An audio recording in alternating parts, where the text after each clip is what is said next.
Hello, fellow writers. I'm Lewis. That over there is Tolkien, and you have found the Scripturient Society. Welcome back, writers. I just saw lag. I wonder how laggy it is to Carissa having to listen to me. You're Um, like slightly lagging. am I like slightly lagging? Yeah. Hmm, Not too much I can do Yep. about that.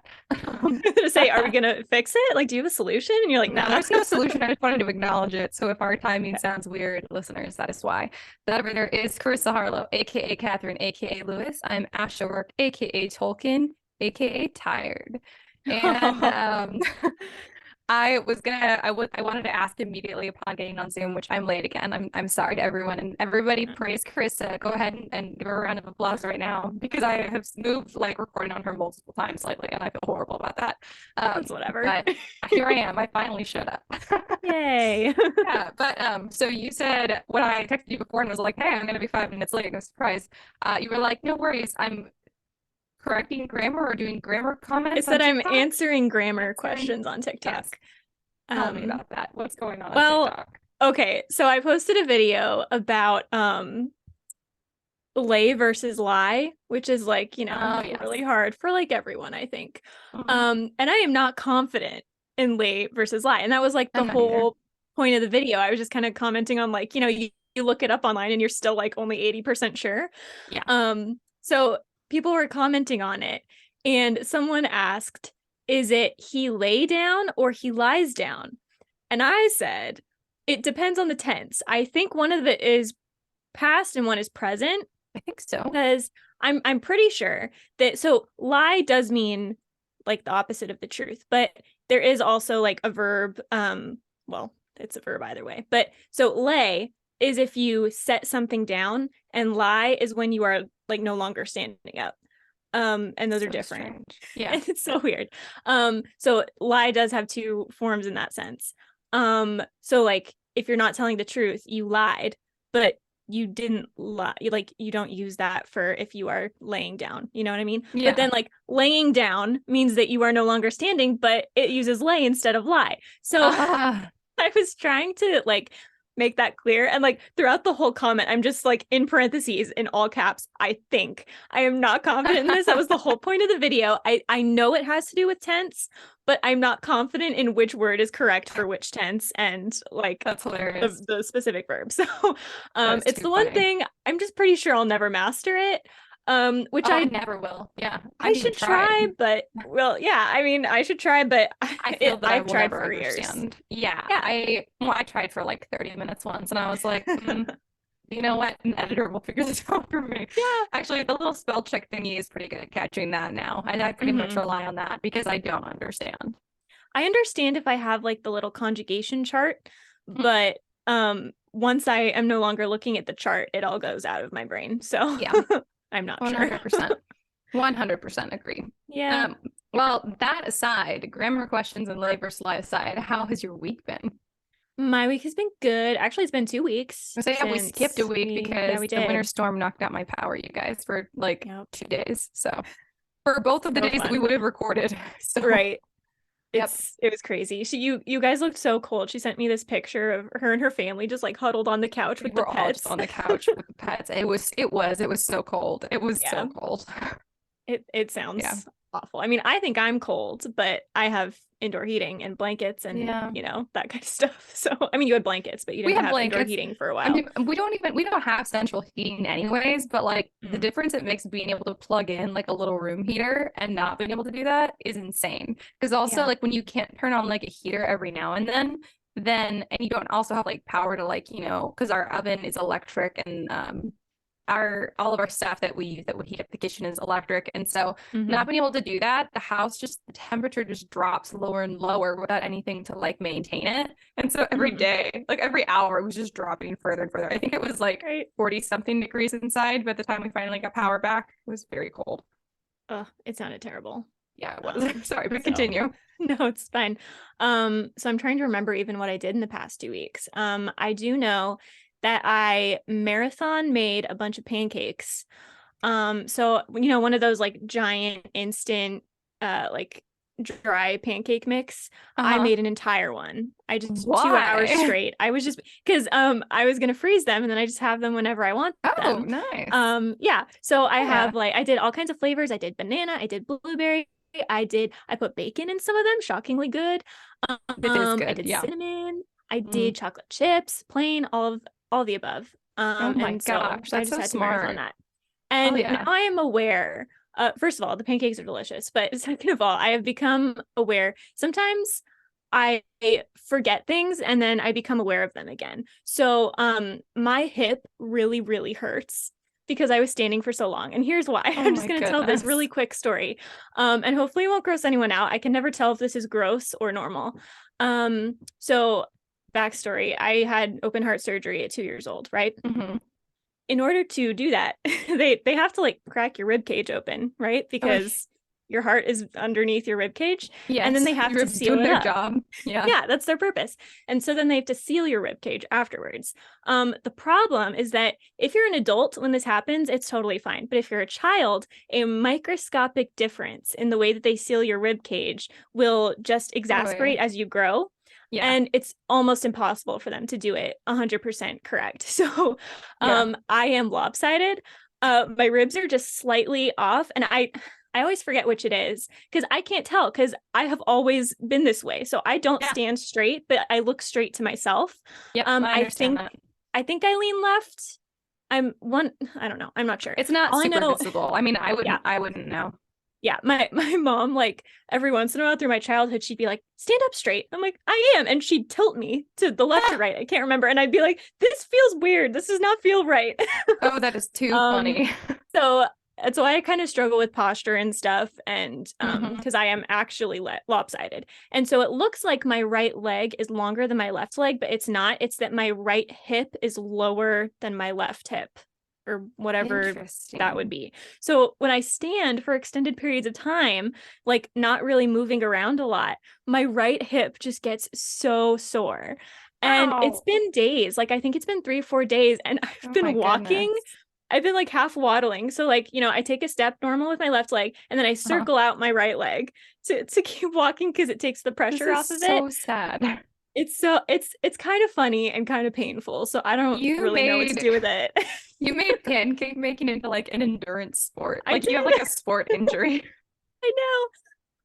That is So yeah, so it doesn't funny. happen if I run, it doesn't happen if I hike, it doesn't Just if you happen if I stand. do like, yeah, it's just the standing. I totally get that. I get the Hmm. same thing. Mine is not a problem with my hips. A problem. My problem is actually one of my legs is actually shorter than the other one by like half a Hmm. centimeter, which doesn't sound like a lot, but half a centimeter in the difference between your legs' length is huge. Significant. Yeah, Hmm. and it's part of why I've always had bad leg problems. And absolutely Yeah. same. I've never until you said that put that together. But Hmm. absolutely, standing for a long period of Hmm. time is so much worse, and it will hurt Yep. for so long. Yep. That's so strange. And I think it's because you kind of lock when you're standing. Like if you're Yeah. running or walking, you are moving. And so your body's kind of like making up for its own lack. But Yeah. when you And I stand, guess you're you're taking locking it pressure in. off. Yeah. And I Right. guess You're you kind of switching. naturally, yeah, you Hmm. naturally would lean or put all your pressure on your shorter side, Right. which is a lot for So like 2 hours straight. yeah. So it was, I mean, worth it for the pancakes, but also and like my lower back kind of hurts. And so I'm just like, gosh, open heart surgery is the gift that keeps on giving. Oh my I mean, goodness. I am alive, which is, the point, and obviously a positive, but also just the small things. Oh my gosh. So next time you need to like sit on a stool in the kitchen Yeah, while you're doing a tall pancakes. stool. That Yeah, a would tall probably be stool. best. Or at Yeah. least like do some exercises while I'm doing it. While I you're don't doing know. it, do some Jog in squats, place. walk Yeah. around. Yeah.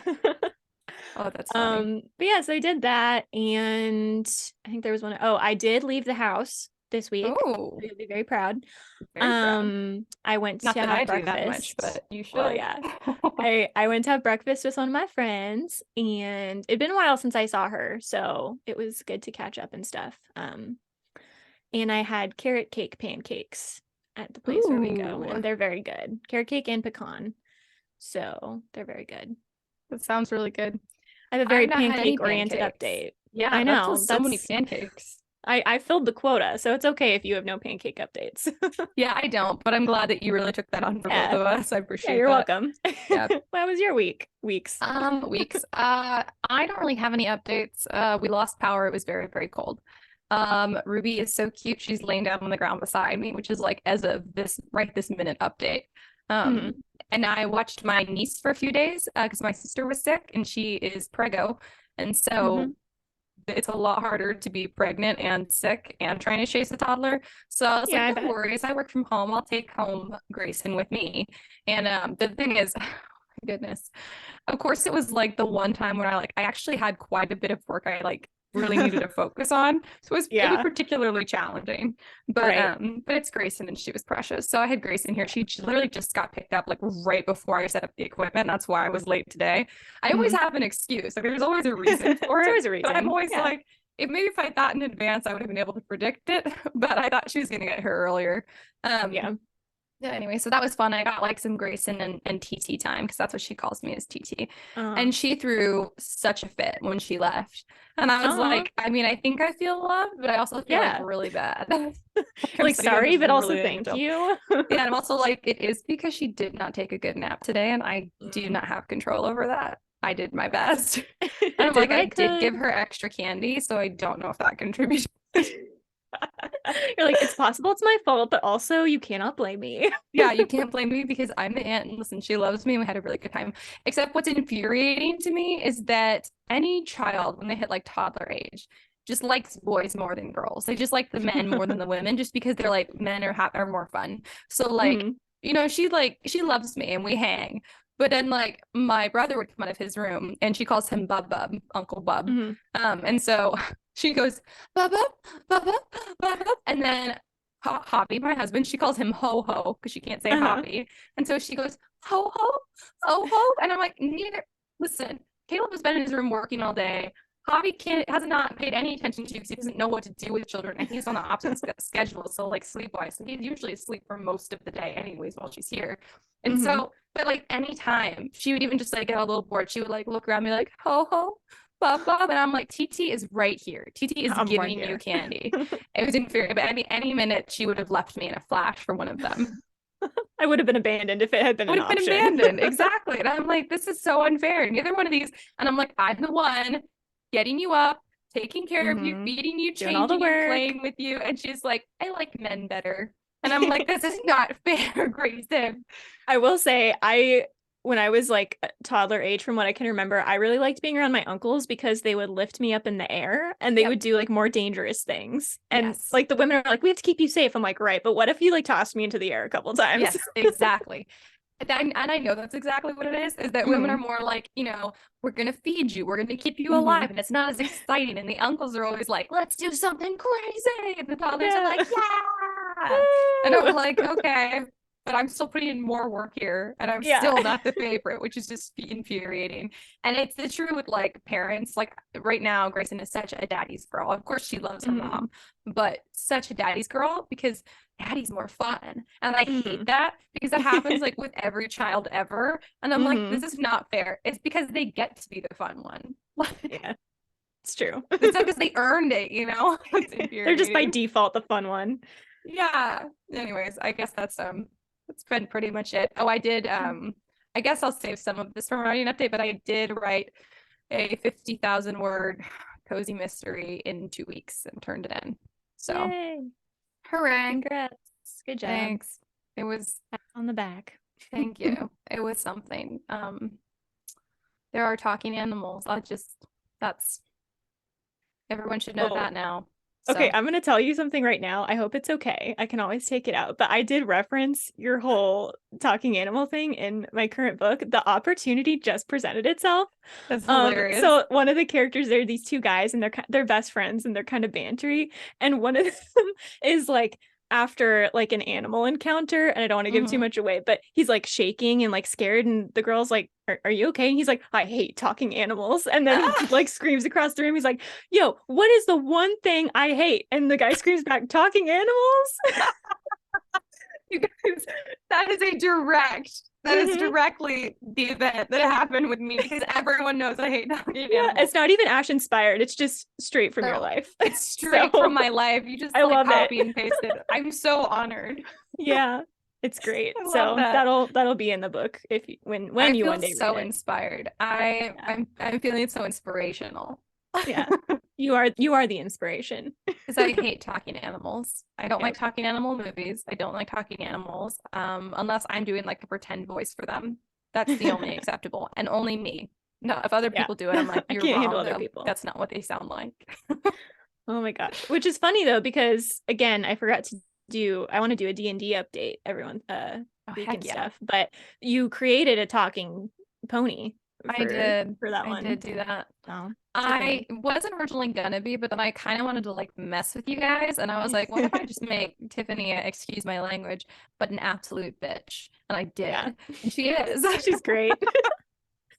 Well, okay, to be fair, Tiffany talks to Maddie's character, Fern, because Fern can talk to animals. So technically, she's not like a talking animal, but it's just because Fern can understand animals. Yeah. You're right. That's true.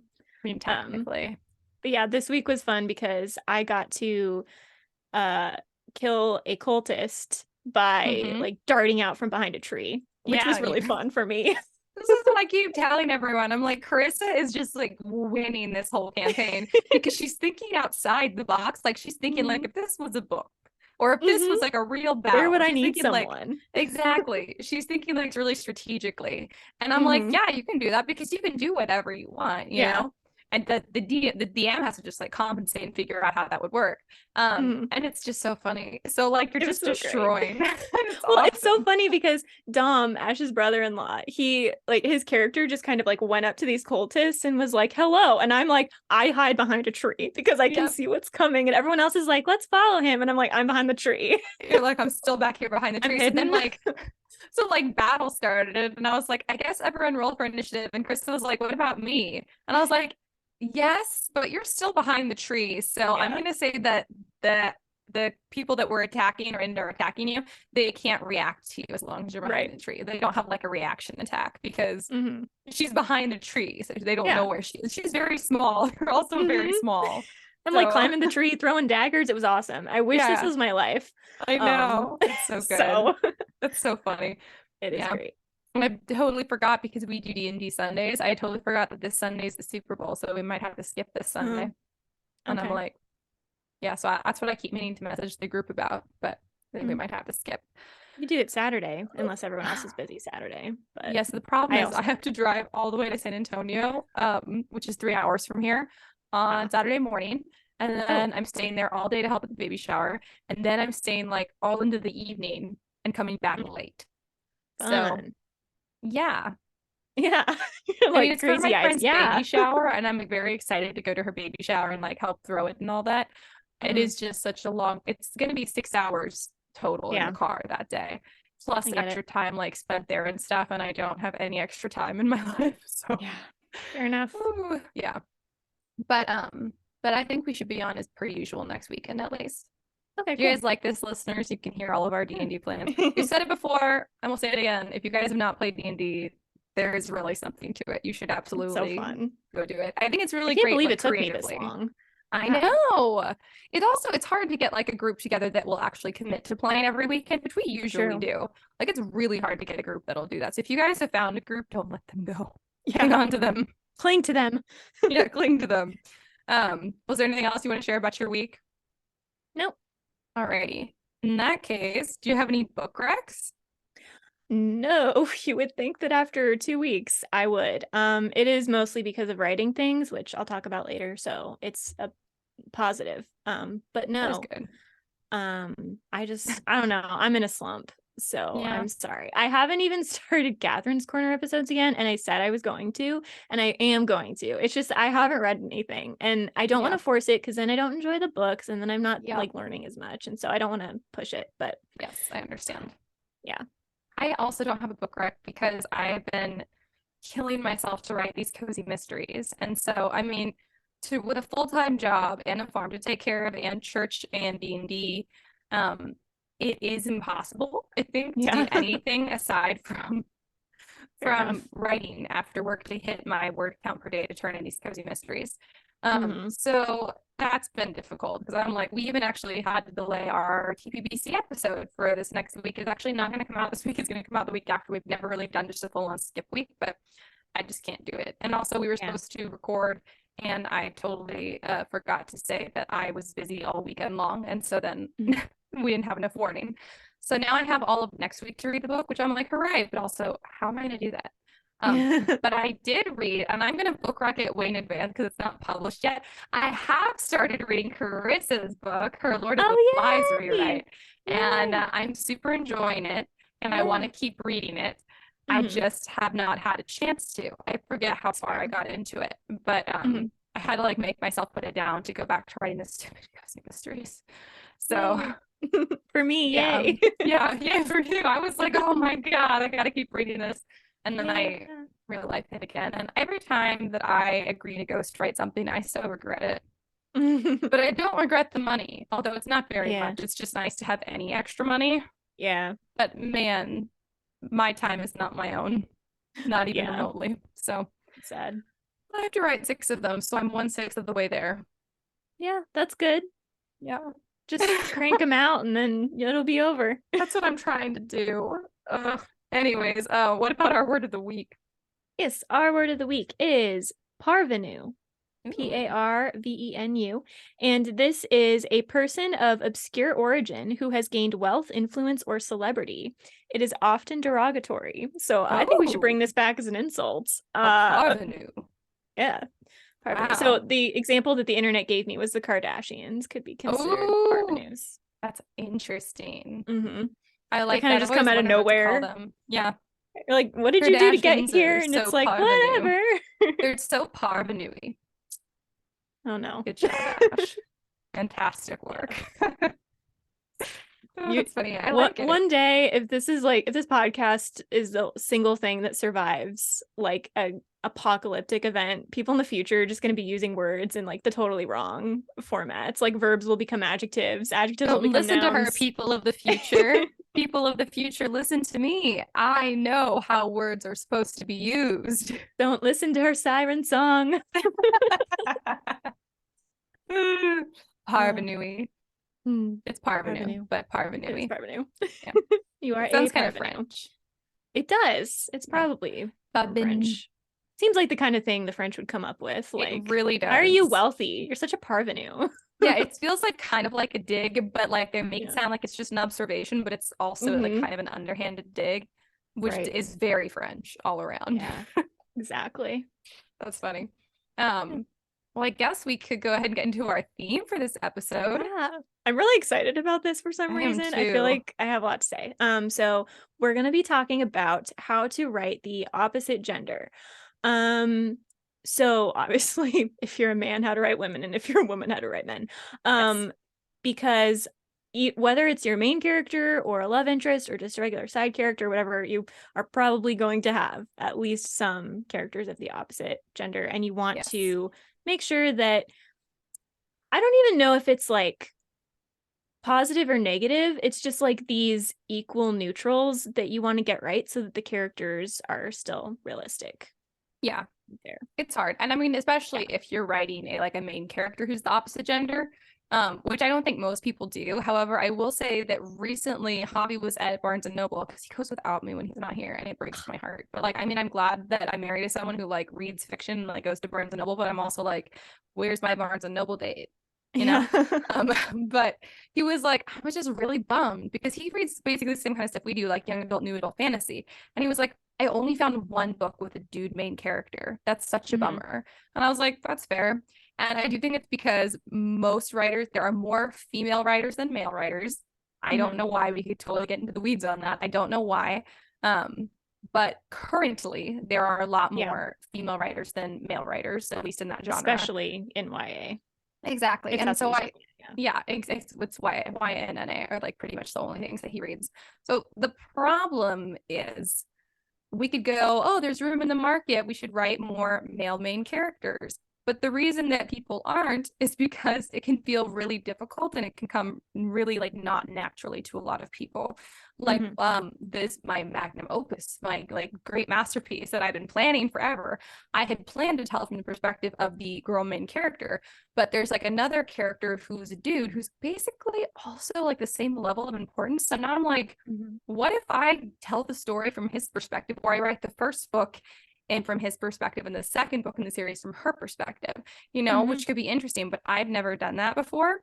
But it does make me really sad to think that someone, especially someone who like Javi, who like he likes to read, he just doesn't find books that he likes that much, that he would walk into a bookstore and not find like a book with any dude main characters. That's such a bummer. So I do think that there's a lot more room specifically for that in that genre, specifically in that age group. But it's not something you can just force yourself to do.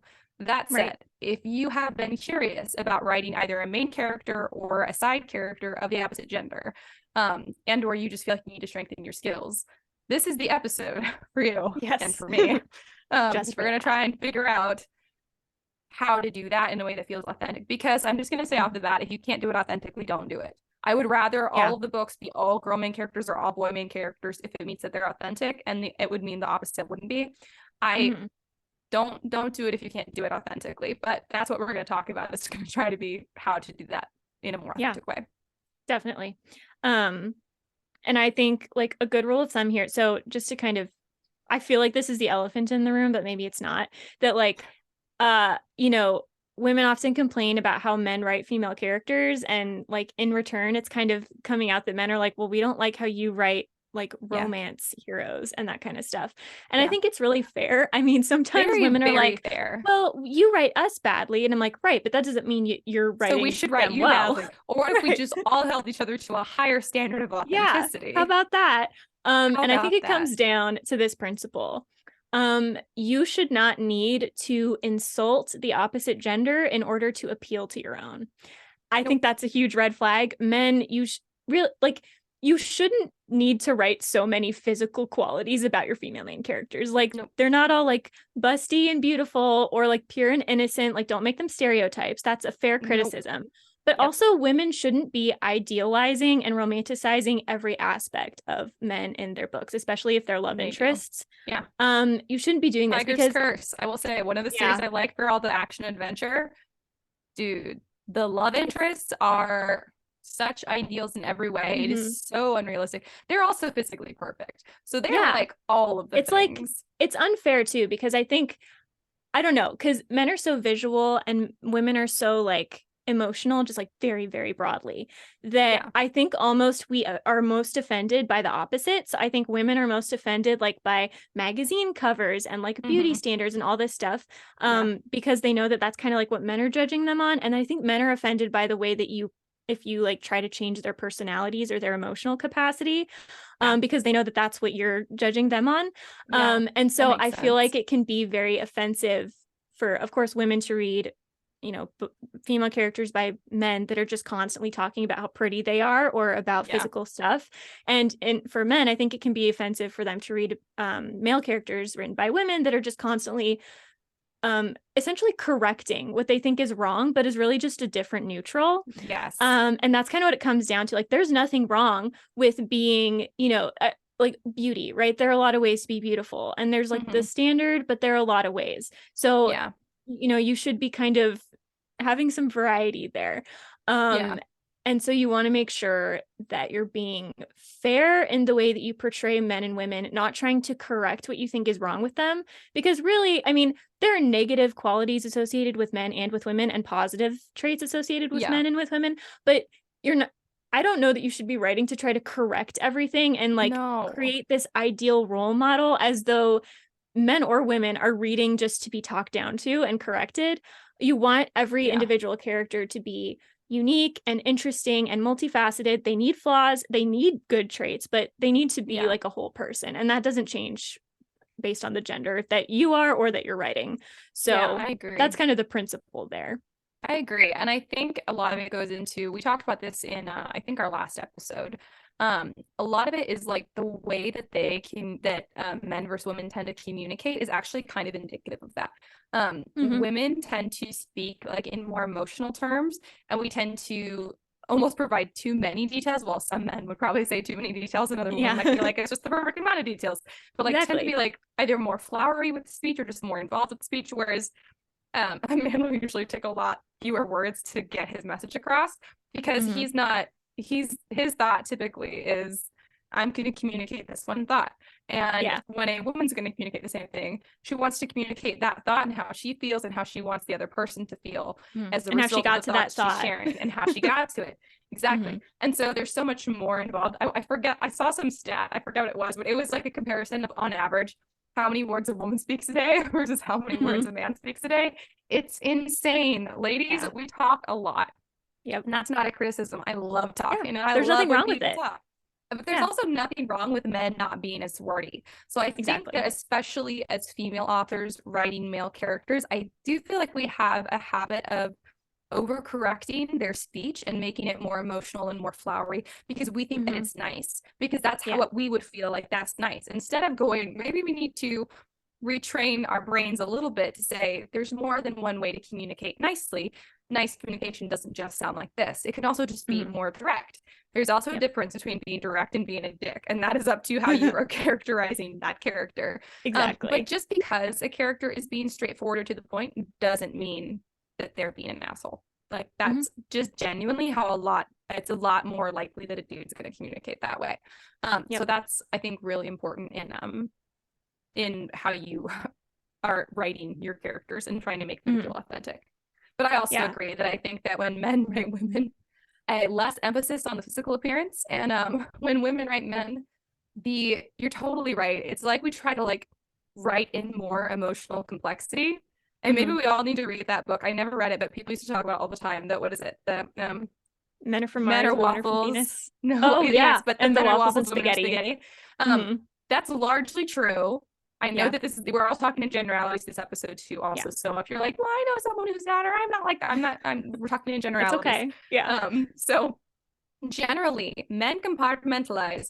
There's feelings time, there's thinking time, there's communication time, there's quiet time, there's strategy time. And the communicative emotions time tends to be smaller than all the others. All of that is interconnected. It's all like one big spaghetti noodle, and it's all connected for women. So you have to think about that also. Like even when you're planning out, if you're writing a male character, like, and they're strategizing for something, they're not going to be thinking probably about how their strategy makes people feel and whether people feel included, you know? Whereas a woman doing the same thing would probably be like, oh, I need to give this person a job because otherwise they're going to feel left out, you know? Like that's the kind of consideration I don't know that a man in the same situation would be as likely to have.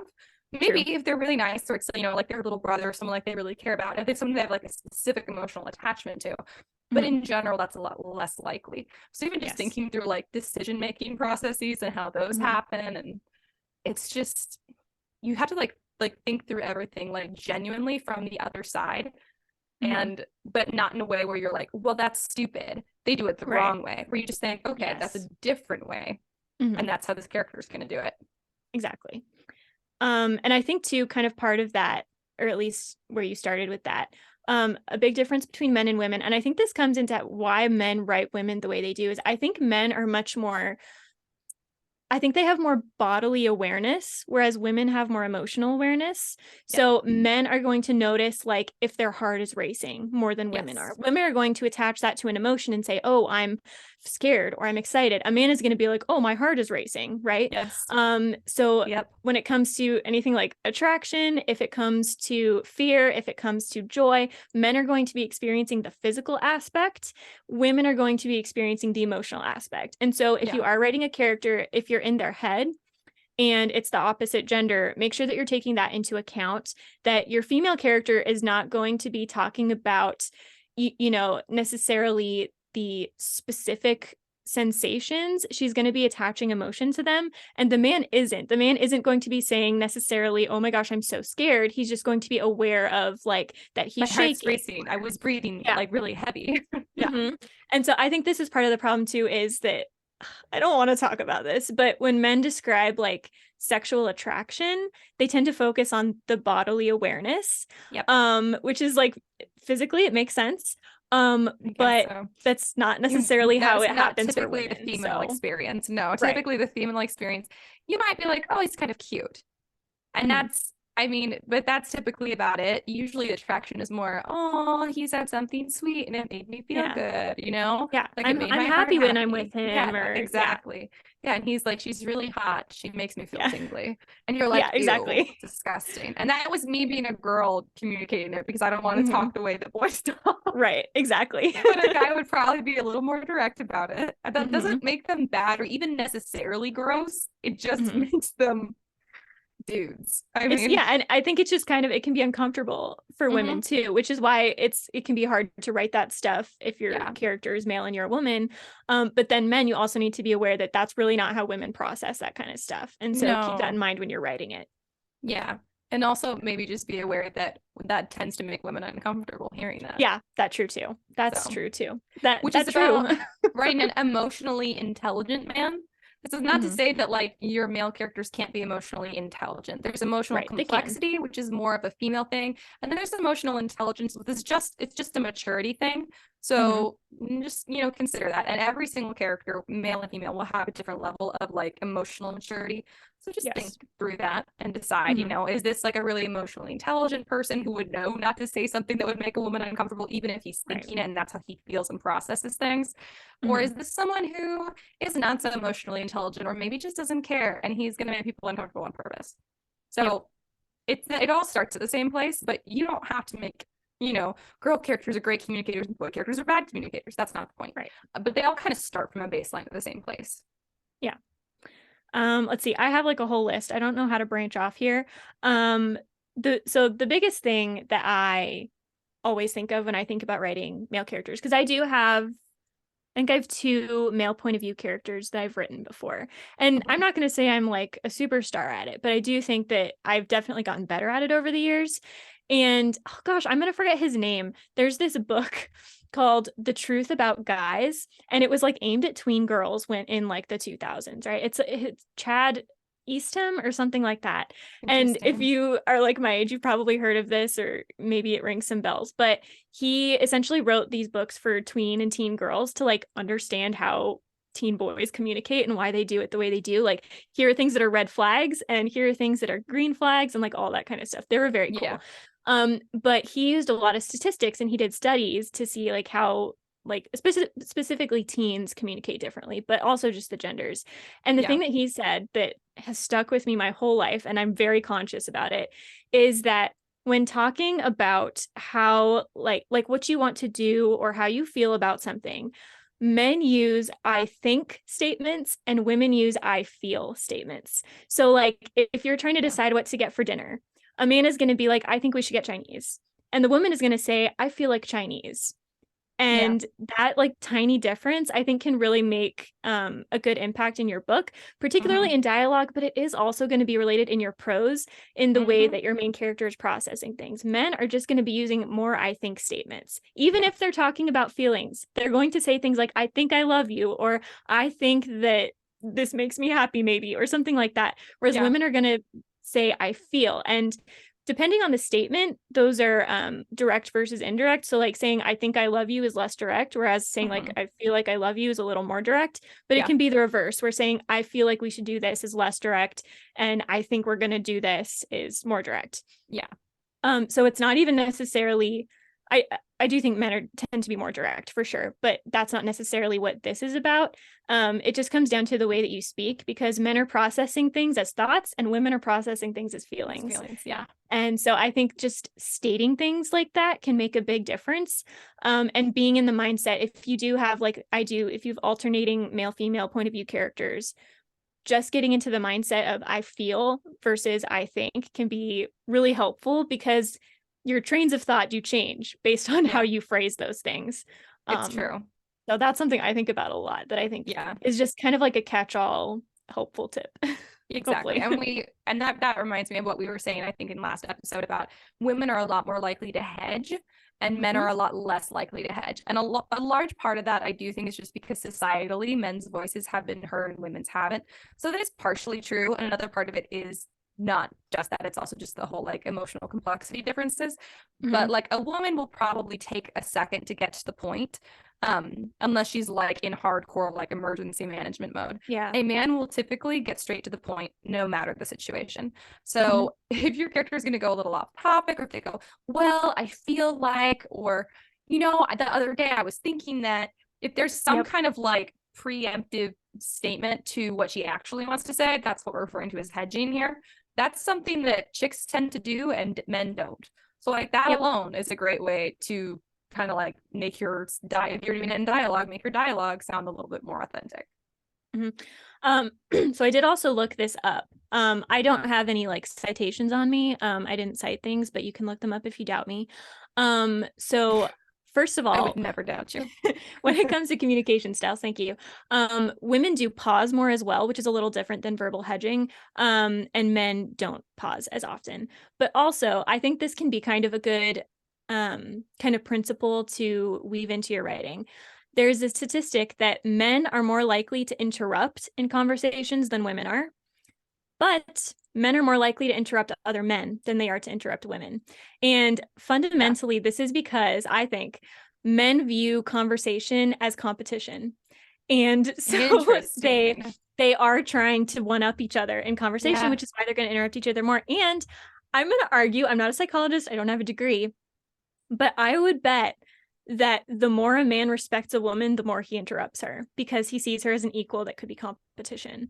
And so for women, it seems very rude. I was thinking about that. I'm like, does this, like, for women out there with husbands, do you find that your husband interrupts you a lot? That might actually be a good sign, because that means he's competing with you. He sees you as an equal. I do sometimes get annoyed because sometimes he treats me like more like a dude, like he'll interrupt me or he'll say something like really like brash or crass or what I feel like is so the opposite of emotional. And I'm like, are you trying to hurt my feelings? Yeah, what's happening here? I was literally thinking just the other day, I'm like, he treats me like I'm just one of his dude friends. And maybe that's actually a better thing than it is a bad thing. Right. Because interruption, I think, is obviously considered very rude, at least by women, but maybe it's not always. I mean, you can still say like, you shouldn't interrupt and we should get better about that, but maybe it is like a subconscious sign of like how big of a threat you see someone and how much you feel like you need to compete with them on their level. Like interrupting is definitely still rude, but maybe it comes from a place of at least seeing someone as if not an equal competition of some kind, which is, there's something to be said for that, right. So I think that can, if you weave that into your conversations, I definitely, I don't know, sometimes you just subconsciously pick up on stuff. A lot of my male characters do interrupt the female characters. But they also interrupt each other a lot more. Like the friends that will banter with each other that I was talking about earlier, the two male friends that banter, like they interrupt each other constantly. Because I think that's just how men interact. I don't think that they see it as rude. I don't think that it's a negative for them. No, it's not. But for a girl, it really would be. That's the thing too, is I think that because, like we said before, like there's so much thought and feeling that goes into a woman's communication. If a woman says something that's seems kind of rude, it is rude. They're probably doing it on purpose. If a dude does it, it probably was just they had a thought and it came out of their mouth because they don't feel the need to. It doesn't even occur to them to maybe process that through like a lens of like politeness or something. So it probably not meant rudely, even if it sounds rude, unless he's an asshole. If a woman's rude, they're being rude to you on purpose. It's probably on purpose. Probably intentional. Take note. She probably doesn't like you, which is kind of funny to me when like guys are really selective about that, because sometimes they'll be like, oh, she's just saying that, she's just playing games, and I'm like, that goes completely against how you guys communicate. This is so selective understanding. So dumb. It's weird. I was gonna try to have like a good thought and I totally forgot what it was. Or interrupted. I don't know. I'm so sorry. I interrupted my own train of thought with a different thought. Maybe it'll come back to me. It was a good point. I was going to kind of branch off. It's cool. So obviously a lot of this we're talking about in dialogue, because like if you don't have a male main character as a female or a female main character as a male, you're not going to be in their head as much because they're not a point of view character. But a lot of this is for dialogue that you can take note of when you're writing side characters or conversations or anything like that. I think if you're writing in prose, how that's going to come out a little bit is, you kind of touched on it before, that men are more direct and women kind of go off on tangents. I think that maybe when you're writing your prose, you should keep this in mind. So if you have a male main character, he shouldn't be going off on tangents. He should have a very linear way of thinking through everything that's going on. He's not going to be like, kind of, if he's talking about a strategy, like you said, he's not going to be thinking about what his mother's going to think of him later or anything like that. But a woman might be. And so you do potentially, men want to go off on little tangents in the prose as you're writing a female main character. And women, if you're writing a male main character, you want to cut those, even though I do this a lot where it's so beautifully written. I'm like, gosh, that's just a really good paragraph, but it's too much for the male point of view character. Unless you have established that this is just kind of a dreamy guy, not dreamy as in attractive, but dreamy as in he's kind of in the stars. Or maybe both. Or maybe both.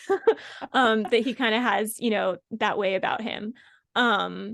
So like very linear thought versus like spaghetti like thought, I think is a good way to approach your prose if you're writing from the opposite perspective. And again, especially if you're alternating point of views, I think to differentiate between them, a good tool can be, if they're male female, can be to write your prose very differently, because the conversations are going to be featuring a lot of the same people. They're going to read very similarly, but prose is going to be different, and a lot of the body language, because I don't know, do you think men are more aware of body language or women? I think women are more aware of body language up to the point when I think that women are more aware of body language. I don't think that unless it seems like a physical challenge. I think men probably aren't really aware of body language unless all of a sudden it seems like maybe a challenge or a fight's about to happen. And then they become really aware really fast. But I think she crossed her arms, she's mad. I don't know that they really pick up on that kind of stuff, whereas a woman absolutely does. Right. Yeah. So, so if you're writing dialogue, the tags you use or like the body language that kind of goes in between, maybe from the female perspective, there's more of that going on. Whereas the male are seeing it from its direct place. Like if you're writing a dude character, he's probably not going to notice that she like scoffed or like moved her hair out of her face or like. I mean, he's going to notice some. He's not blind, but he's not blind. But it's not going to be to the level of like, you could write like pages and pages, like Jane Austen did, of just like a woman observing men and basically kind of not reading their thoughts, more like taking their emotional temperature on a very accurate basis by simply watching them. That's not something that you're typically going to see from a dude character. It wouldn't really feel very realistic. I was also going to say, I remembered what I was going to say before. Also, the way that your character interacts with other people is a great way to tap into some of that authenticity. Like, it's been said before, and I used to be like, that's not true. It's 100% true. Women tend to be nice even to the people that they don't like. Especially to other women. Men are typically pretty much how they feel. Usually if they don't like a dude and there's no like competition there, they'll just be dismissive. If they like a dude, they'll be very obvious about it. They'll be like, I love you, dude. And then they'll like, punch each other, because men, I'm talking about the emotionally not quite mature men. That's an emotional intelligence thing. But if otherwise, they'll be pretty direct and be like, no, I don't like you. Or like I said, dismissive. It's not like there's no like competition there. But women, and I think women will also be a lot faster to try diplomacy, even with somebody that they hate, because it takes a lot to get a woman to like openly like attack another woman, like even just verbally, because I think most women know that that's not, at least to me as a woman, does not seem like the most effective means of reaching a solution. It makes you look bad, and you want, like, perception is important. You're like, I want the people in this group to be on my side, so I have to behave a certain way. Exactly. And so because you're like, if I want people to trust my judgment, I need to show that I can handle the situation diplomatically. Dudes are not typically having that train of thought at all, so it's not really a consideration, which is I think why more men are considered more warlike or faster to fight, because they are.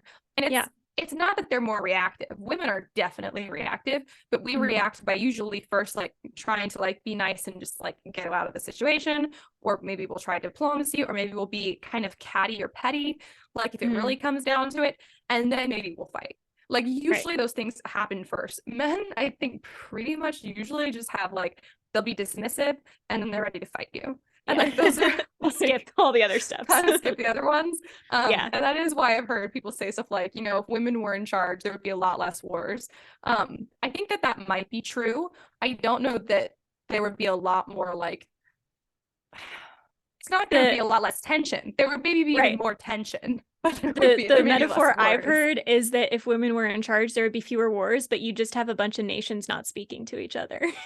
Yeah, pretty much. Yeah, pretty much. And see, as a woman, I'm like, that makes absolute sense. Whereas a guy would probably say something like, we'll just fight and get it over with, which I don't understand at all. That, which is where it might come, if that's you and you're like, no, none of that makes sense to me. And it's not even, doesn't make sense, but if you can't see the value in the way that dudes typically are built and think and that kind of thing, I mean, it's not, yes, it is a bit of a problem, but for you to write a character of the opposite gender authentically, you do need to see the value in the way that the opposite gender acts and reacts and thinks about things and feels and processes all of that.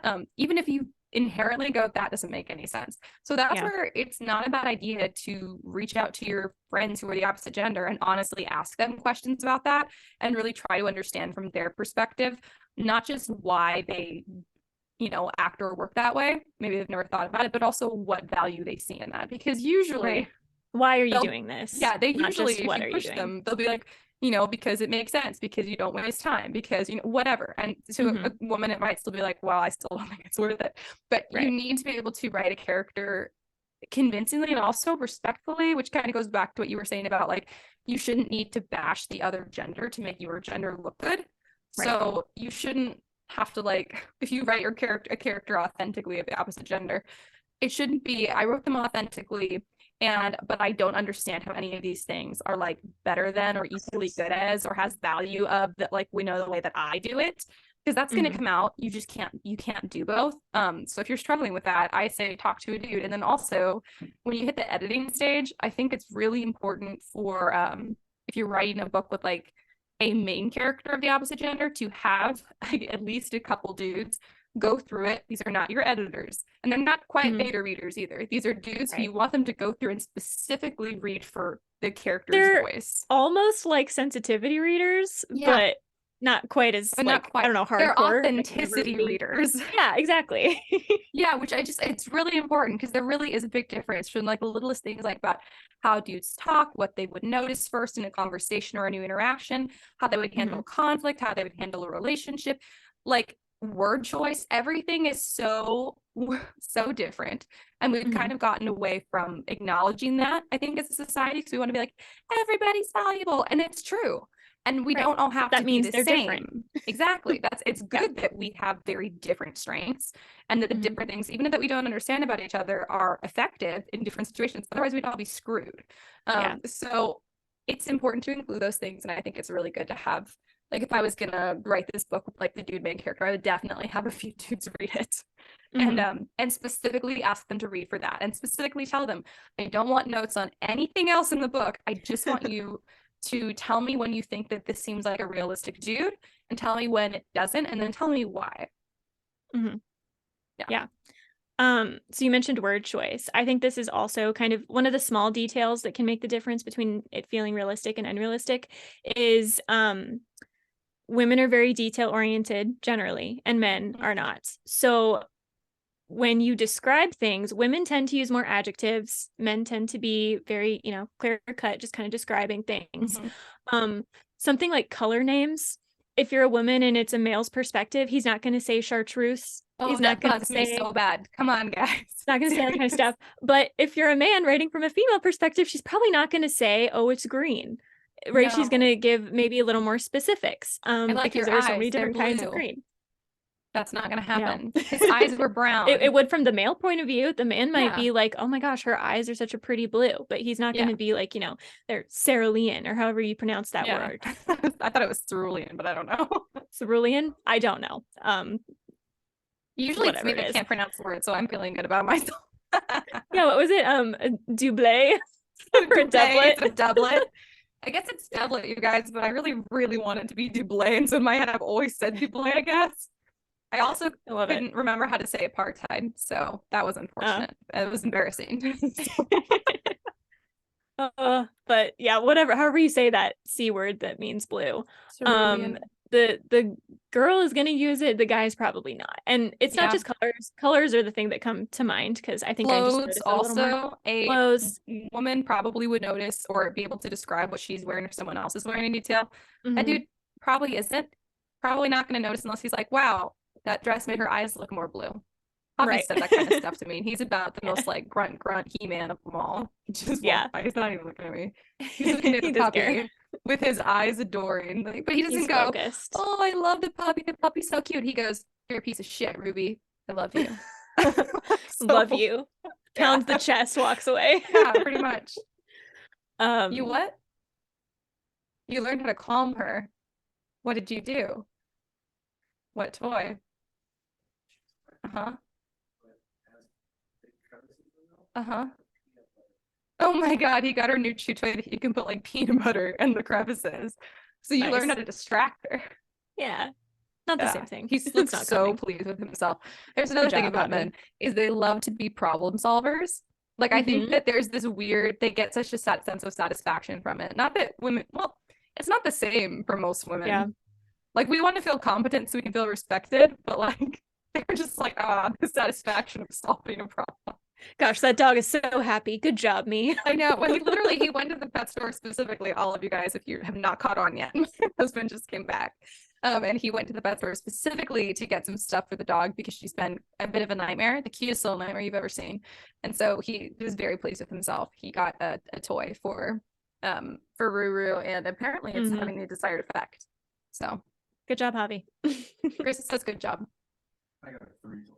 He got her 3 toys. He goes, I got her 3 toys. Like he's so pleased. He's beaming. I'm such a good dog owner. I saw her chewing on that. And I was like, he's got to be back because I haven't seen that toy before. And see, also, here's like just like the perfect example. Like if you guys need like an archetypical example of like a dude, if I were Javi and I'd come in and I felt that happy with myself, I'd be like, and then I got this, and I got this, and look, I'm going to show you, and I got this, and I'm looking, oh my God, look what she's doing. And he's literally just walking around like smiling. Like that's it. I don't have to do anything else. I solved the problem. I just goes gonna bask problem in it. Solved. He's like problem solved, and he plugs in his video games. Like, oh my gosh. You what? For the puppy or for me?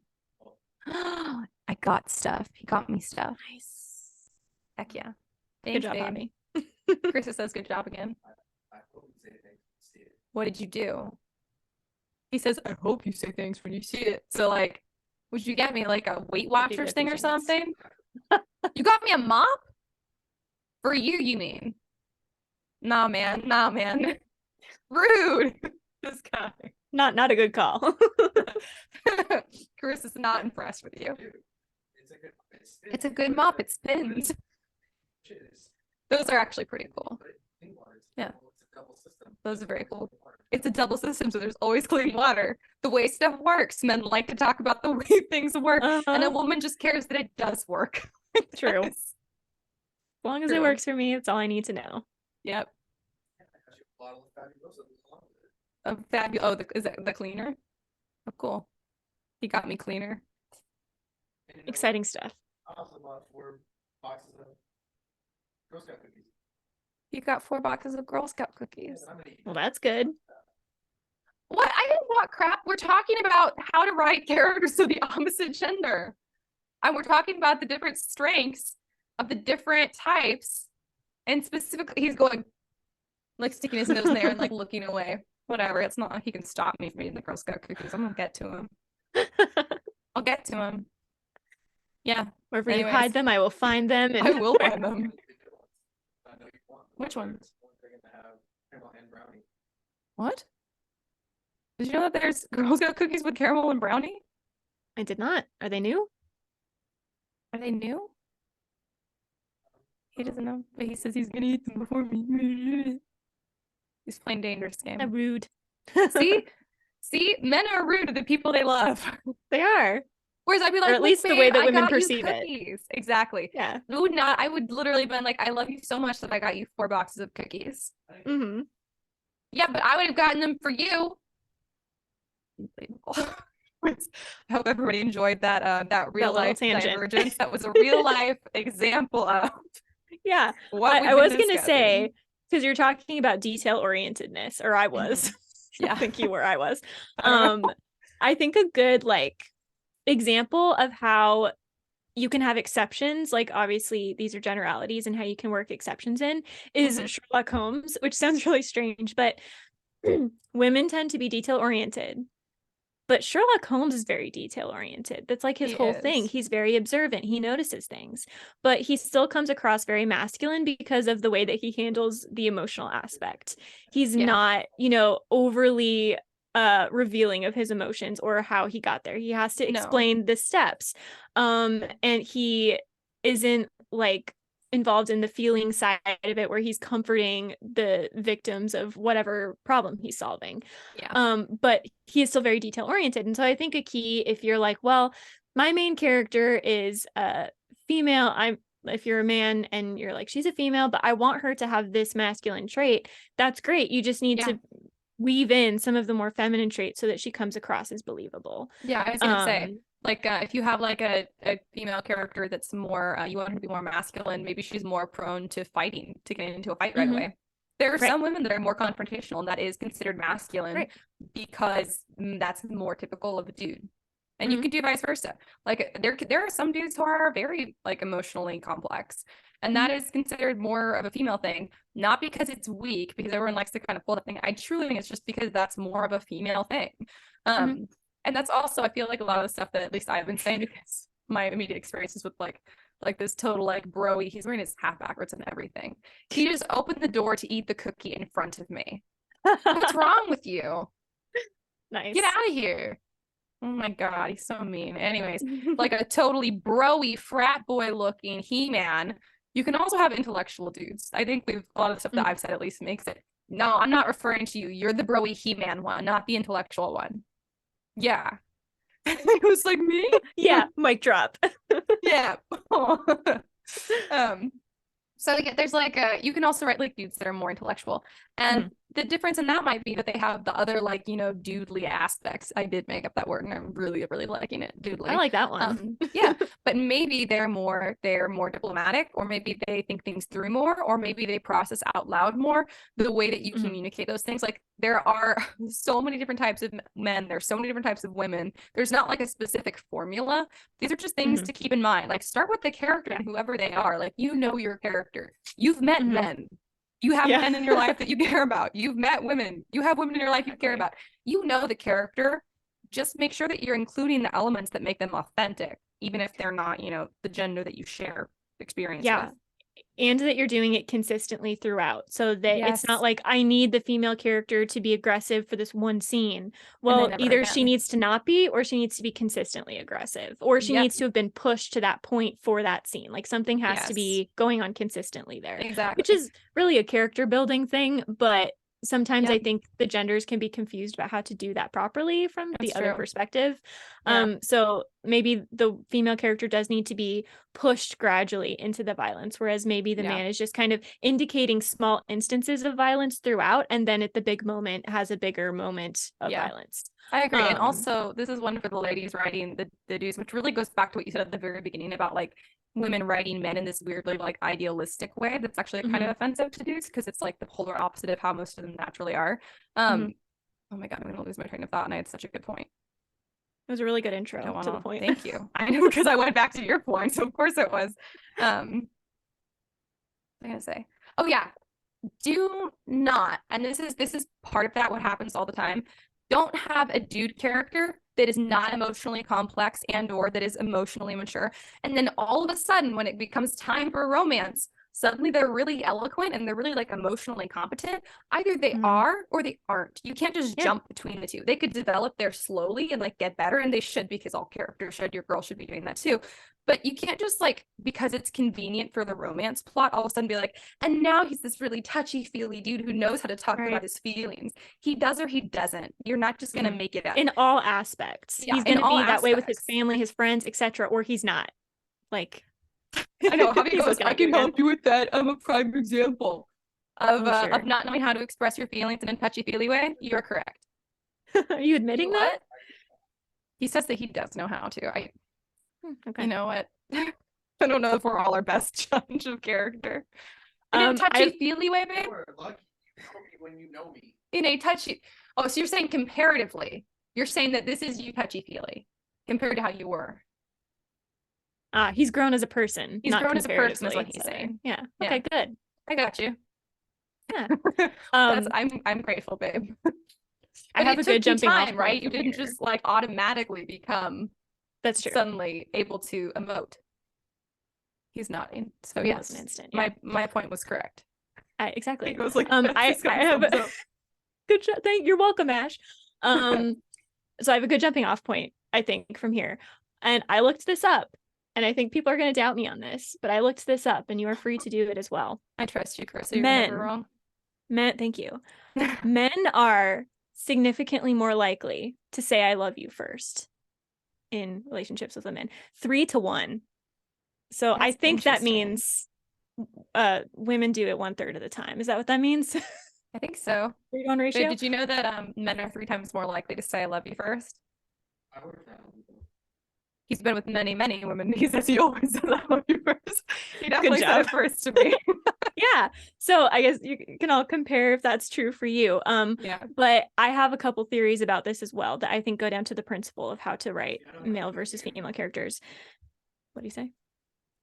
He said, I know how to play the game, though. It's not a game. Yes, it is. No, it's not. I actually do have a point about this. Oh, good. So I think that the reason this happens, I think there are kind of 3 reasons, and there's the negative and then there's the good. I think men see love, and it is both, but I think men see love as a decision and women see love as an emotion. So when men say it, it is something that needs to be said, right? They're going to say it kind of like as soon as it becomes a thing, whereas women are going to think about it a little more, and they're going to take their time. Sticks around. Exactly. Yeah. They're going to kind of measure it by time, whereas men are going to measure it by like the decision they're making. And I think each gender knows this about the other, and so I think if men are manipulating you, they will say it as an emotional thing, and if women are manipulating you, they will say it as though it is a decision.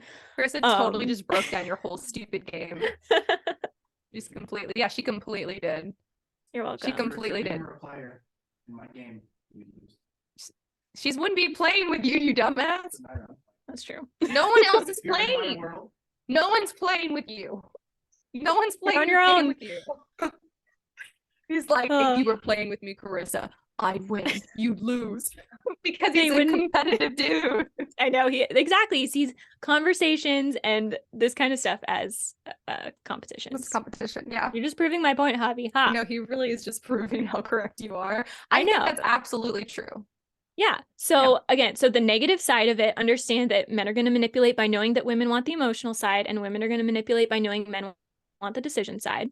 And because it is like a decision versus emotion, I do think that men see saying I love you as like an end game thing. And I think they come across a moment of change when that happens. I'm not going to lie, I don't have an extensive dating history. I have 0 dating history, but this is kind of what I'm theorizing, that once men say it, things change for them. They behave a little differently. They feel differently. They've made a decision. Women, when they say it, are summing up how they have felt the whole time.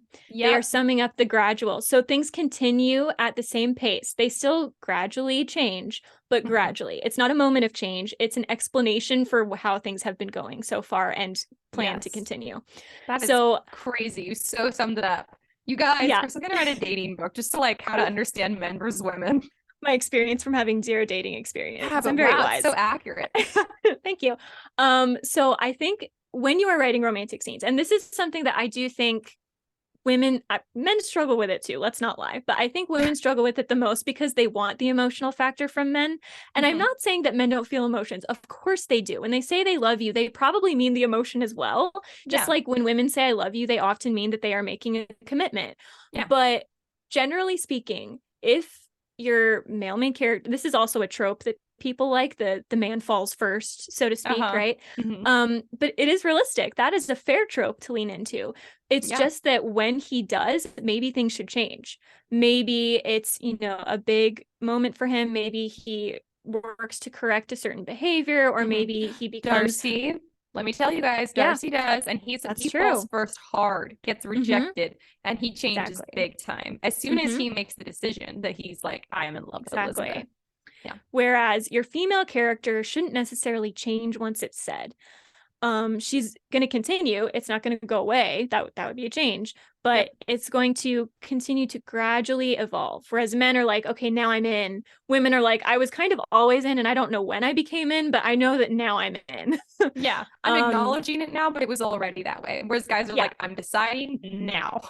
Exactly. And this is probably going to be with other emotions as well. I don't know that men put a name to their emotions all the time, whereas women do. And women spend more time kind of thinking through like, well, what is it that I'm feeling? And so if you do have a romantic situation where the girl, this used to bother me, but it actually makes a lot of sense, where the female main character will kind of be sitting there and think to herself like, oh my gosh, do I love him? Like, do I like him? Is that what's going on? And she actually doesn't know, because she has been having these emotions and putting names to them, but she hasn't fully connected it with the idea of this guy, right? She hasn't fully understood that. She has been spending time interpreting the emotions, not putting a name to them necessarily.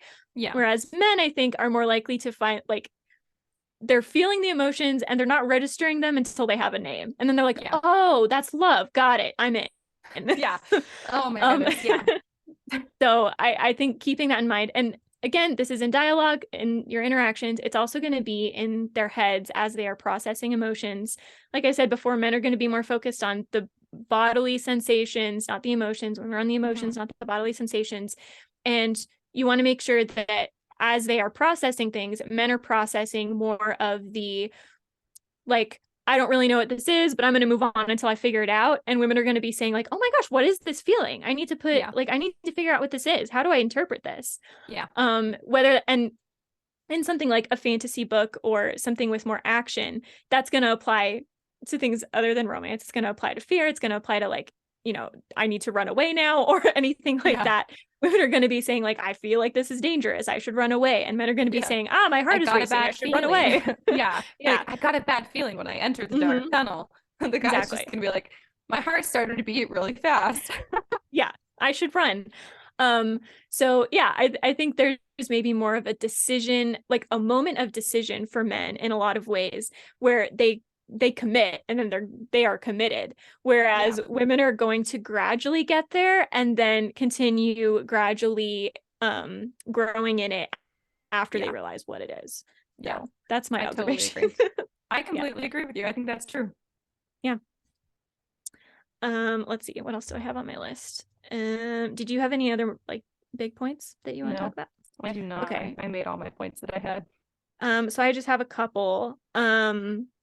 I think I already talked about it. I phrased it in my notes as men focus on the consequences of feelings and women focus on the quality of their emotions. I so that's kind of an easy way to focus on like the body versus the emotional factor of it. I also wrote, and I looked this one up, that men use fewer facial expressions, women use more.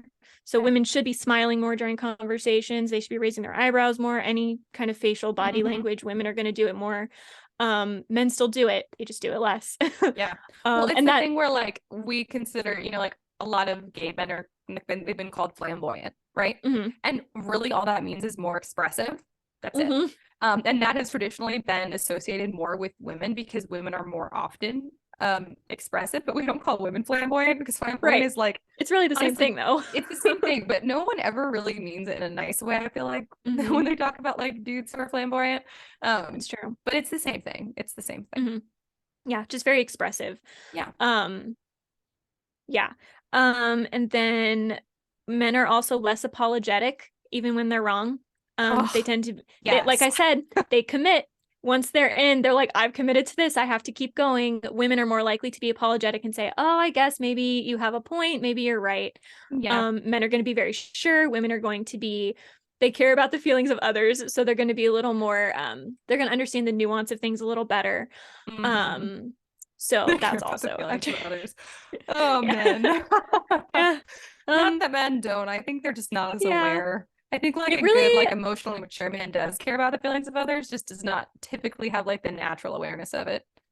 Yeah, it really comes down to the ratio in life and in writing. Men are aware of emotions. Women are aware of like their heart racing and that kind of stuff. It's just how much are they focusing on it? Are you being excessive, or is there a reasonable ratio going on where the focus is somewhere, but then there's background information coming in too? Yeah. So, and you can like adjust the levels. I mean, like think of it like you're like balancing like music. Like you can turn the different things like up and down. So then that's how you create an authentic individual character. That's not just like a stereotype of a dude or a stereotype of a girl. You alter those, and like maybe you have a dude who's a little more like emotionally aware. Maybe you have a girl who's faster to a fight, you know, or vice versa, whatever. So you kind of like mess with the levels a little bit. I feel like we're just talking about like a hardcore average, and then you go from there. But it is important to start with an authentic average, I feel like. Yep. So I guess my last point, if you don't have anything else, is that I'm just going to reiterate, because this is going to be my new thing, I guess. It is important to balance your dialogue and your prose. So if you're doing something in dialogue, it needs to be backed up in the prose and vice versa. So don't only focus on, okay, I need to get the prose right from this man from my female perspective, or this female from my male perspective. You need to be weaving that into their dialogue as well. And vice versa. If you're very focused on dialogue and you're like, this conversation is flowing really well, but then you go into the prose and they kind of become they become more like whatever gender you are in the prose, because that's, I don't know, for me, prose comes easier because it's like your train of thought. And so like as a woman, you know, you're writing, or I'm writing a lot of tangents, a lot of, you know, like connecting information and all that kind of stuff. Dialogue, because I'm a chatty person, I think, and I think in dialogue. So I definitely write dudes who speak more like chicks, probably. I hope I'm not horrible at it, but probably more so, because I've never really focused on like a dude main character. So I have to be really careful with my dialogue. But yeah, I agree. You need to be consistent in both. And you can't just like really focus on one or the other. They are both extremely important to writing an authentic character. And I think, I don't want to necessarily like say that this is a dichotomy, but like, so Ash and I'm definitely a prose person. She's definitely a dialogue person. So you probably are doing pretty well at one when it comes to the gender thing, because if you're like Ash, you might pay really good attention to like conversations and all the things going on. So maybe your male characters as a female or your female characters as a male are coming across more naturally in conversation, but you need to be more mindful about your prose. And if you're more like me, you need to do the opposite, where your prose might be, you know, leeching your original gender into it instead of vice versa. So just be aware of whichever one you think is a strength. Don't let the other one slide. Yeah, I agree. Well, like I said, that opposite, but you guys know what I mean. You want to make sure that you're making sure that both are reflecting the actual gender of your character, not your gender. I agree. I totally agree. And that's why I have not yet written a dude main characters, because I feel like my prose, I don't know how to write prose where you get so much more of like the inner life of a dude or any character, and dudes keep so much on the inside, I feel like, or maybe there's not that much there at all. I really haven't figured it out, to be honest. I'm like, is it just a lot like more streamlined in there, or is there a lot of stuff that's just really organized in there? Like I haven't fully figured that one out, but I need to before I can write a dude main character, because the prose is going to have to at least heavily imply all of those things in a dudeish way. So I've not figured out how to do that with prose. Well, it's interesting because in my series, I have a guy that from, I think, book 2 and on, he's one of the point of view characters. And a big aspect of his plot is like a romance, right? And thinking back on the first draft just makes me cringe because it was so bad. He was just a girl in a male body, and he was like so sensitive and like, you know, so like, I love you all the time and gushing and all this stuff. And as I, you know, became a more self-aware person and a better writer and all that kind of stuff, he changed. And I feel like he's really natural now, because he treats it as more of like a decision. He treats it more as like, okay, concrete moment of change, whatever. And so the journey of figuring out like the guy shouldn't be girl-like to be in a romance, and the girl shouldn't be male-like to be in a battle or whatever.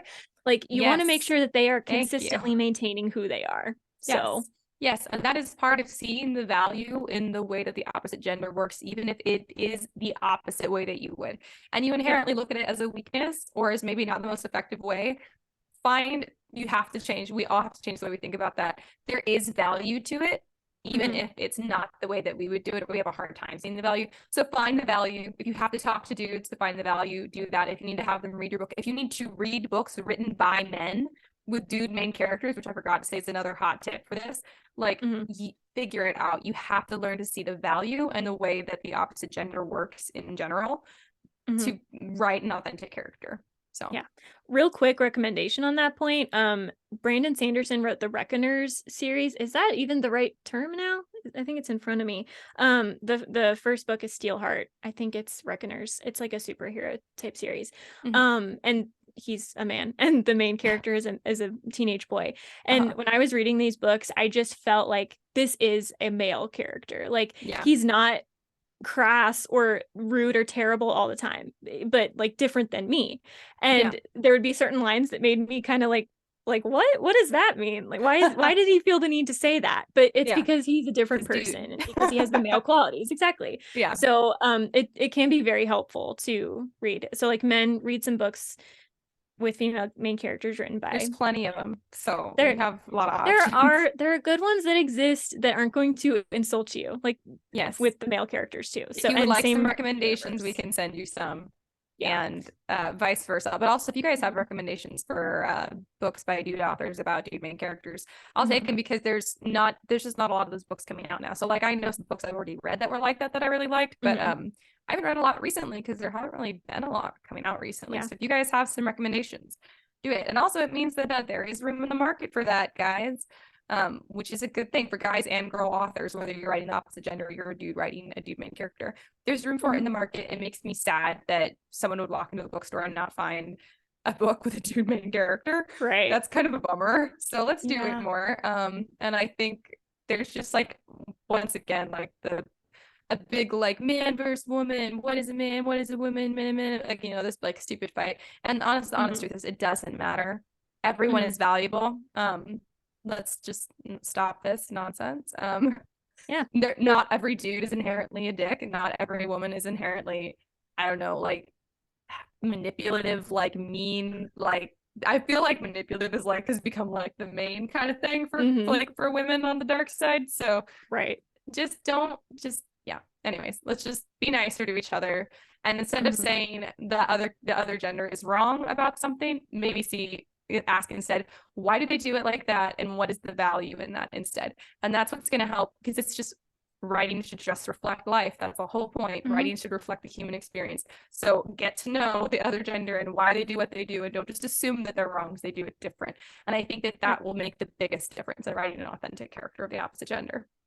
Yeah. And don't give yourself permission to write the opposite gender badly just because you think the opposite gender writes yours badly. Yes. Do better than them. If that's what you think's going on, do better than them. Do better. Yeah. Be an example. Be an example of how to do better. Yeah. Because then you can say, look, I did better than you. And at the very least, hooray, you get to be on your high horse. Woo. That's nice. Yeah, exactly. Yeah. Anyways, do you have any writing updates for this week? Yes, not a lot of detail, but I did write more words. In my like masquerade book that I described in probably too much detail last time. But I'm at like 93,000 now, I think, and I'm almost done, but not as done as I should be for that word count. So I'll have to cut a lot from the beginning. But there was this, it wasn't a plot hole, but it was like a hole in the plotting, if that makes sense, where I'm like, I know this thing needs to happen. I don't know how. I don't know the specifics, but I know it needs to happen, and with weird specifics. And I was like writing to that moment, and the whole time I was like, I don't actually know what this moment is going to be. I hope it just comes to me when I get there. And I hit kind of the point where I needed to know what it is so that I can properly foreshadow and have the characters planning for it. Yeah. And I had to take like a 3-day break, and then it just kind of came to me, and I was like, this is fantastic. So now I'm writing again. It's a hot mess, but it's beautiful behind the hot mess. So I love that. Where I am right now. That's fantastic. I just have to lean into that. Lean into the hot messness. Yeah, exactly. I feel like there should be more to it. I feel like I've done so much because I got a lot of words out, but there's really not a lot of description to give to any of you because that would be spoilers. So Yes, it would be. yeah, But it's fun to hear about your progress. Yeah. So that's where I'm at. What about Nice. you? Speaking of hot messes, I am ghostwriting some cozy mysteries. If you guys haven't been here, I think I told you guys I was doing that. This is not the first time I've done it. No, I'm not getting paid well enough for it, in case anyone was wondering. So I'm cursing myself for accepting it, but I'm also like, well, it's a little bit of money, which is better than no money, which I already said, which is it's just me constantly going back and forth in my head, like, Ash, why did you do this? Because it is so painful. So I'm trying to write 25,000 words a week, which is crazy because I'm like, see, I can do that. I just have to have the right motivation. So I could have been doing that for myself this whole time, but also I probably wouldn't have. And the reason I didn't before is because it's killing me. It's killing me. I'm hating it. So the book, the genre, artistically, craft-wise, the cozy mystery genre is already a hot mess, and that's acceptable because that's acceptable for the genre. That's you expect it to be, at least artistically, a bit of a hot mess. But these books are also a hot mess in the sense that I'm like not giving my full effort because I'm not getting paid to give my full effort. I'm not doing a bad job. I'm doing a completely average job. So if it was something I got to put my name on and make like good money from, I would definitely like do my absolute best, like finish it all out perfectly. You know, like I would really, really care. Yeah, like your own books. Yeah, like, my own books, exactly. Effort you put into that, yeah. I don't get, my name's not going to be on it. I'm not getting paid very much at all. And I'm killing myself to try and get them written at this like breakneck speed. So it's a bit of a hot mess start to finish, but I have literally just started the second book. I have like 20 words. Like that's it. I outlined the whole thing and I wrote a blurb and a back jacket description because that's what my client asked me for. So I sent those in because I had the whole thing written out, like the whole thing outlined, which I've gotten like much better at least for the cozy mysteries, because I can like power through them because it's so formulaic. Now I have to write it and I just want to sleep. I just want to sleep. I just want to rest. Right. And then Oh Grayson's been here. So all of the extra time this week that I would have been working on it, I've been watching Grayson, and so I have not written. I've only written 20 words as opposed to today's Thursday, so I should have had like at least 20,000 words by the end of today. Not happening. I technically have 5 weeks, I think, because he wants like 10,000 words a week. My client does. I think I technically have like 5 weeks per book, but I don't want to be doing this for the rest of the year. I want to be done with it, so I'm trying to do like 25,000 words a week. Because doing this all year will kill me. I'll kill myself. I'm gonna throw myself out a window. Facetiously speaking, I'm going to end everything because I'm not doing that for my whole life. Oh my gosh. This whole thing, like your whole reaction is why I'm tempted to do ghostwriting, but I'm like, I just don't think I can handle it because my writer brain will kick in and I'm like not like, capable of not caring on craft. No, I can't. I have to because the genre requires it, which is crazy. Exactly. I have been writing freelance these series of devotionals, which of course are very short. But I'm getting paid to do essentially to take a half hour to write one. It's taking me like an hour to an hour and a half to write one because I'm so like, it has to be perfect. It has to be like, I can't put out subpar quality stuff into the world. I know, but see, that's the thing when you're doing freelance is and it's not because it's like, well, I'm not getting paid to do high quality, so I'm not gonna. It's not that attitude. It's truly that you're like, I cannot afford to devote that much time to something I'm not being paid to compensate the amount of time it would take, because I need to use my other time for other things. Right. That do make me that money. And so so hard. I just don't think I could handle it. It's doing hard. Editing sometimes, like I've done freelance editing and I'm like, I cannot leave it this way. I know that I said I would only take like, so much time to like paid wise, and I'm like, I have to go over and just not get paid for it because I can't handle it. So I used to do that. I did that for probably the first couple of years I was freelancing, and then I was like, I'm killing myself trying to do it all, so I couldn't. And ghostwriting is a little bit miserable, but I can put in my query letters that I have ghostwritten 2 cozy mystery series. So I mean, I don't know if that makes any difference. Literary agents, do you even care? Because if you don't, like, I don't know if this is worth it. Do you read the bio paragraph of the query letter? The bio? It's the bottom. Like, do you get there? They're like, we don't really care about that. They're like, we just like you to have it out there in case we do decide to offer you something so we can read up on you, but we don't And I actually still care in the haven't heard moment. back from that agent who requested my partial like a Ugh, couple months ago now, I think.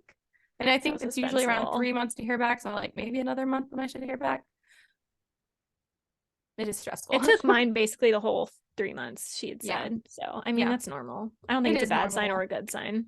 It's not. It's not at all. It's just annoying because I'm like, I Mhm. just want to know. But she was only a partial also. So I'm like, best case Yeah. scenario, she requests a full and then it's another 3 months. Another 3 months. Okay, so also rating update wise, this isn't really a rating update, but I got this random email. I do not know where it came from. It seems legit. But it was this like poetry collection submission contest. So Ooh. they're like, submit a collection of poetry between this length or whatever. And I was like, I don't know how I got sent this. I don't know what list my name is on, but I sat there and seriously considered it because I have like a book of poetry-ish that I've kind of been working on over the years. And it's probably terrible, which is Oh why I my don't talk about it a goodness. lot because I'm really not a good poet. I'm not.